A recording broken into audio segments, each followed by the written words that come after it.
Hi అండి, అందరూ బాగున్నారా? 3 నెలల ముందు మా ఇంటి దగ్గర మా అన్నయ్య నేను టమాటా నారు పచ్చిమిర్చి నారు కొని ఇలా పాదులు చేసి పెట్టామండి. 3 మంత్స్ తర్వాత నేను వచ్చాను మా ఇంటికి. ఇవి ఇలా కాయలు కాస్తుంటే చూసి భలే హ్యాపీగా ఉందండి. మీరు కూడా చూసేయండి.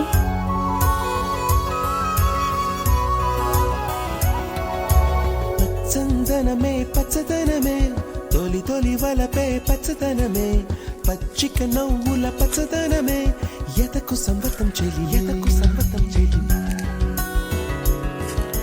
పచ్చదనమే పచ్చదనమే ఎదిగే పరువం పచ్చదనమే నీ చిరునవ్వు పచ్చదనమే ఎతకు సంవతం చెలివే ఎదకు సంవతం చెలివే ఎదకు సంవతం చెలివే